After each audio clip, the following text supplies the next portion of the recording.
et tout d'un coup, vous commencez à voir différentes aires du cerveau entrer en résonance. Et lorsque cette résonance se produit, il y a plus d'énergie dans le cerveau. Quand une personne décide de changer et qu'elle se dit « D'accord, je ne vais plus dire que je ne veux pas. Je ne vais juger personne, je ne vais pas blâmer, je ne vais pas me plaindre. Je ne vais pas trouver d'excuses, je ne vais pas être victime. Je ne le suis pas. Je ne vais pas parler de n'importe qui. Je vais juste m'arrêter. » Ça marche très bien pendant les 2 premières heures, puis le corps rappelle.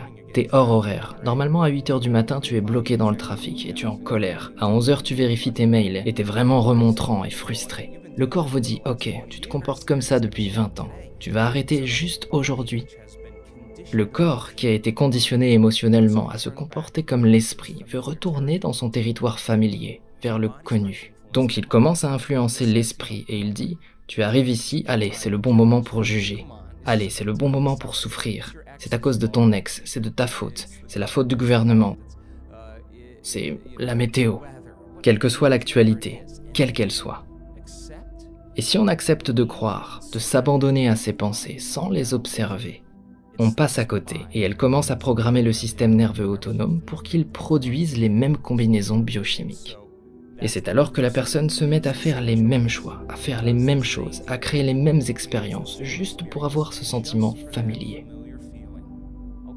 D'accord, je vais me plaindre, juste pour ressentir cette souffrance. Alors elle choisit d'être malheureuse. Et entrer dans l'inconnu pour ouvrir de nouvelles possibilités est la partie la plus difficile du processus. La première chose consiste à ne pas faire le même choix que la veille. Ensuite vient la récompense, mais vous devez rester conscient et ne pas vous laisser absorber par des mécanismes inconscients. Il s'avère que 95% du temps nous sommes inconscients, donc nous voulons rester conscients. Et il y a un élément qui demande un certain niveau d'attention et d'énergie. Vous devez sortir de cet état d'inconscience pour que les pensées qui vous traversent ne passent plus inaperçues. Parce qu'elles se sont gravées dans votre cerveau à force d'être répétées. Je n'y arriverai pas, c'est trop dur. Ma vie ne changera jamais, c'est la faute de quelqu'un d'autre. Ces pensées ont des conséquences dans le corps. Alors si une personne devient consciente de ses pensées inconscientes, devient consciente de la façon dont elle parle et agit, et remarque comment elle se sent, qu'elle n'est plus le programme, mais qu'elle est la conscience en dehors du programme. C'est la première étape pour changer. Quand vous êtes distrait par votre environnement, que vous avez votre téléphone portable, que vous êtes sur votre compte Twitter, votre Instagram, votre Facebook, ou quoi que vous fassiez, vous êtes pris par un sentiment de distraction. Mais nous savons maintenant que si vous prenez une personne et que vous dites « D'accord, fermez les yeux, asseyez-vous dans le silence, loin de toute stimulation externe. Enlevez l'environnement, déposez votre corps comme si c'était le corps d'un animal, et si l'animal reste en place, alors vous pouvez le récompenser. Tu peux vérifier ton téléphone, tu peux te doucher, tu peux avoir ton café, mais quand je le décide. Et c'est en cela que réside le défi. Alors si vous vous dites que vous n'allez pas vivre dans un futur familier, un passé familier ou un futur prévisible, vous n'allez pas le vivre. Vous n'avez pas à penser à combien de temps vous devriez méditer, à ce que vous devriez faire, mais à entraîner votre présence. Les gens pensent quand ils font ça qu'ils font quelque chose de mal, parce qu'il y a un tel inconfort qui vient avec. Mais ils sont dans l'inconnu, et ce qu'ils font est très bien. Les gens disent « je pense que je médite mal », mais je dis toujours « oh non, non, non, vous le faites très bien ». Parce que lorsque vous remarquez que votre corps veut se lever et vérifier votre téléphone ou prendre une tasse de café et que vous devenez conscient qu'il est en pilote automatique, lorsqu'il veut faire ça et que vous dites « 1-1, reviens par ici », et que vous le ramenez dans le moment présent, vous exécutez votre volonté à cet instant. Et c'est plus fort que le programme. Et si la personne ressent l'envie de se mettre en colère alors qu'elle est assise là, une excitation vient, elle remarque que le corps réagit et s'accélère et elle le réajuste. À cet instant, elle dit au corps qu'il n'est plus l'esprit maintenant, elle est l'esprit. Et nous avons étudié ça. Et c'est fastidieux au début, parce que c'est comme un combat entre David et Goliath. Mais si vous continuez à le pratiquer, comme lorsqu'on dresse un animal, tôt ou tard, le corps acquiesce. Tôt ou tard, le corps est formé à un nouvel esprit, et lorsque cela se produit, il y a une libération d'énergie. Le corps passe de particules à ondes, de matière à énergie, et cette émotion est littéralement libérée du corps comme une énergie. Alors une personne qui ressent une forte émotion due à certaines circonstances de sa vie, et qui s'entraîne à baisser le volume de cette émotion, plus elle baisse son intensité, plus elle détourne son attention de la personne et du problème associé.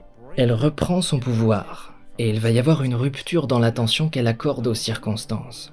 Et maintenant, il y a de l'énergie pour soigner, maintenant il y a de l'énergie pour créer une nouvelle vie, maintenant il y a de l'énergie pour vivre un moment mystique, parce qu'elle a surmonté son ancienne personnalité. Je pense que ce n'est pas comme penser positivement, ce n'est pas le message. C'est transcender, transcender, transcender, transcender, jusqu'à être quelqu'un d'autre.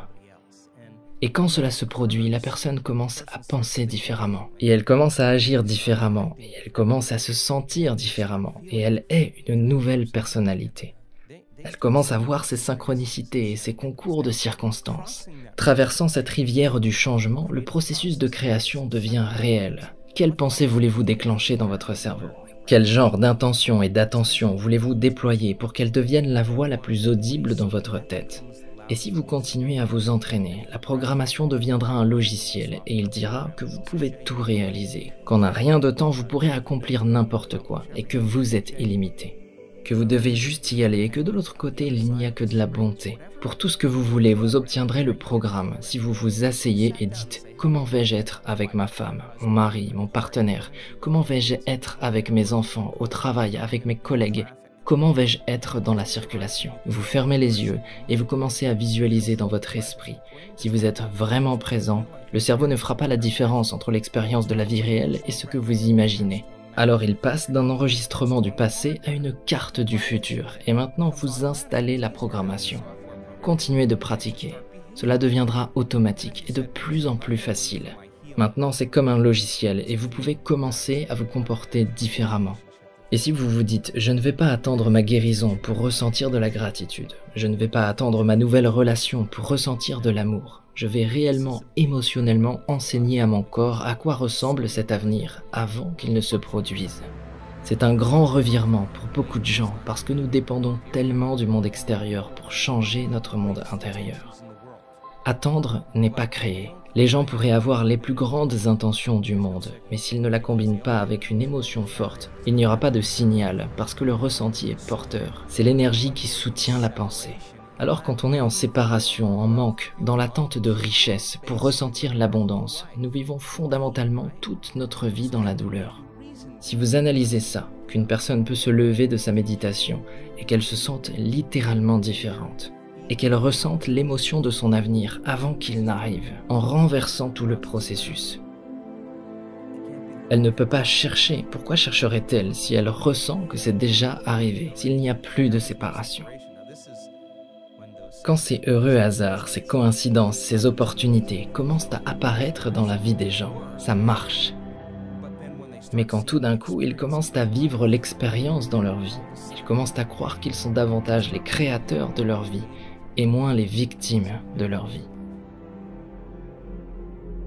Activez un sentiment régénérateur, comme la compassion, l'amour ou la gratitude. Visualisez que ce sentiment est comme une orbe de lumière qui se diffuse dans tout votre corps en partant par la région du cœur. Laissez grandir cette lumière jusqu'à atteindre la moindre particule de votre être, grandir jusqu'à toucher votre environnement autour de vous et à atteindre tous les autres autour de vous. Et laissez-vous le temps de faire cet exercice. Je pense vraiment que lorsque les gènes de la survie sont activés, la vigilance est la clé.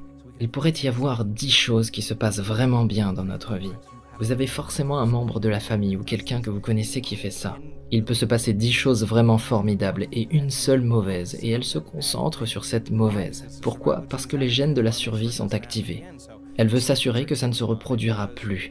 Elle porte son attention dessus parce qu'elle ne veut pas que ça se réitère. Alors lorsque les gens sont stressés, ils commencent à penser à ce qui va arriver. Et donc ils sélectionnent le pire scénario dans leur esprit. Puis ils embrassent émotionnellement ce scénario avant qu'il ne se produise. Et ils conditionnent leur corps pour qu'ils deviennent l'esprit de l'anxiété et de la peur. Dans la prévention et dans la survie, si vous vous préparez au pire, vous avez de meilleures chances d'en sortir. C'est ce mécanisme qui se déclenche. Donc la survie signifie que vous feriez mieux de prendre soin de votre corps. Vous feriez mieux de prendre soin de votre environnement et de vous assurer qu'il n'y a pas de menace.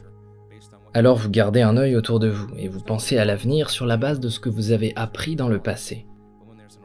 Et il n'y a rien de mal à ça quand les fonctions analytiques sont équilibrées. Mais lorsqu'il y a un stress, Il y a 3 choses qui créent le stress: la peur et l'hostilité, la colère ou l'agressivité, et la douleur. Ce stress pousse le cerveau dans les hauts bêta, et la plupart des gens ont besoin de quelque chose, de quelqu'un ou de circonstances, de drogue, de pilules ou d'un jeu vidéo pour s'extraire de cet état. Alors dès qu'ils obtiennent un changement agréable, ils font attention à ce qu'il a causé et développent une nouvelle dépendance. Il s'avère que lorsque nous enseignons aux gens comment s'autoréguler et modifier leur activité cérébrale, nous observons de l'incohérence, un désordre qui se produit dans le cerveau. Vous savez, quand vous êtes trop excité, vous êtes trop analytique et vous déplacez votre attention d'un problème vers une personne, vers une chose, vers un endroit, à un autre problème, à une autre situation, à votre téléphone, à votre voiture. Et chacun de ces éléments a un réseau neurologique dans le cerveau, de sorte que cette excitation provoque le déclenchement de ces différents circuits et le cerveau devient incohérent. Alors prenez 2 ondes qui sont déphasées, mélangez-les. Quand elles interfèrent, elles s'aplatissent et il n'y a pas d'énergie. Donc l'énergie quitte le cerveau.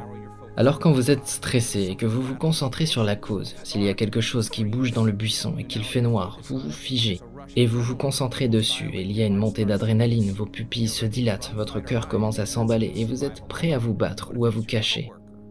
C'est ce qu'il se passe lorsque la survie est en jeu. Mais que se passe-t-il si ce sont vos collègues assis juste à côté de vous ou à 2 mètres et que vous les jugez? Vous vivez le même type de stress et ce qui était autrefois très adapté s'avère très inadapté. C'est là que ça devient très difficile. Alors quand nous enseignons aux gens comment entraîner leur concentration, nous avons fait des milliers et des milliers de scanners cérébraux et nous observons qu'ils vont au-delà de leur processus analytique.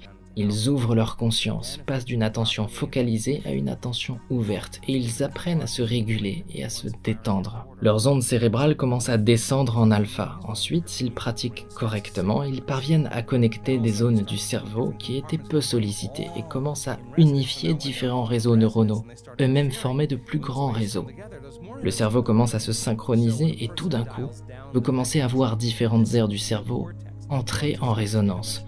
Et lorsque cette résonance se produit, il y a plus d'énergie dans le cerveau. Donc lorsqu'une personne affaiblit le mécanisme qui pousse le néocortex à la maintenir branchée à une réalité tridimensionnelle et ancrée à son corps en tant que personnalité associée à des mémoires passées, lorsque nous commençons à désactiver ce mécanisme, les ondes cérébrales passent en θ.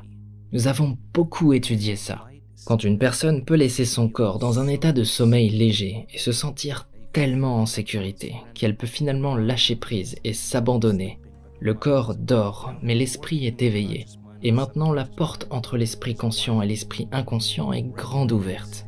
Alors s'ils peuvent le maîtriser et rester ici, quelque chose d'étonnant se produit. Il y a une libération d'énergie dans le corps. Et le cerveau entre dans un état gamma, super cohérent. Un état gamma de supraconscience. Il y a tellement d'informations et d'énergie dans le cerveau. Comme si nous étions dans un public et que nous applaudissions comme ça. Ça pourrait être alpha. Ça pourrait être l'état alpha. Alors θ serait... Et plus le rythme serait lent, plus ce serait facile pour nous de le faire en se synchronisant. Mais si nous faisions ça, ce serait beaucoup plus difficile pour nous de le faire en même temps parce que cela demande beaucoup d'attention et d'énergie pour y parvenir. C'est à ce point que le cerveau change son activité pendant cet éveil, qui se produit à l'intérieur comme une extase. Cet éveil est un bonheur, c'est le sentiment inconnu le plus familier que les gens n'aient jamais vécu. Et cette mémoire que la personne expérimente est si profondément différente du sentiment de réussite, du sentiment de richesse, des sensations de l'orgasme ou de l'amour ou quoi que ce soit d'autre. C'est une expérience nouvelle, une exaltation. Et la personne remarque un changement drastique dans son état intérieur. Et vient avec cette expérience une perception extra-lucide, une introspection très profonde, une puissante intégration d'informations. C'est à cet instant que le corps réécrit sa programmation biologique. L'énergie informe la matière et le système nerveux autonome s'autorégule à un très haut niveau.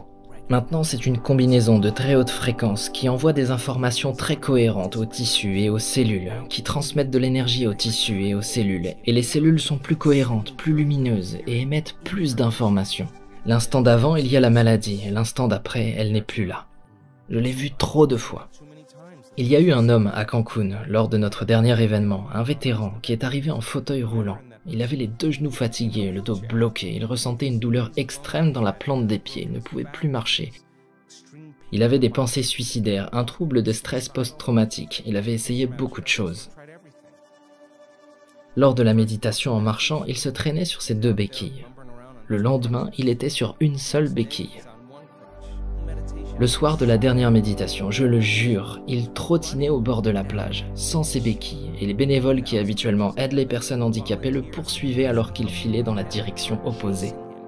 Il avait touché de l'or. Il n'avait pas de douleur dans les pieds, pas de blocage dans le corps. Il a eu une mise à jour. Cet éveil, cette expérience, il ne l'oubliera jamais. C'était inédit pour lui. Je pense que beaucoup de personnes, vous savez, je pense que nous sommes conditionnés. Lorsque vous vous connectez au chant, lorsque vous vous connectez au divin, peu importe comment vous l'appelez, lorsque votre conscience fusionne avec une plus grande conscience et que cette réalisation crée un état de bonheur, d'extase et d'unité, peu importe comment vous le nommez. Ça ne vient pas de la garde-robe, du lifting, de la voiture de sport ou de quoi que ce soit d'autre. Ça vient de l'intérieur de vous et vous arrêtez de vous projeter vers l'extérieur et c'est là que la vraie histoire d'amour commence et vous ne voudrez jamais manquer un seul jour parce que c'est juste trop bon.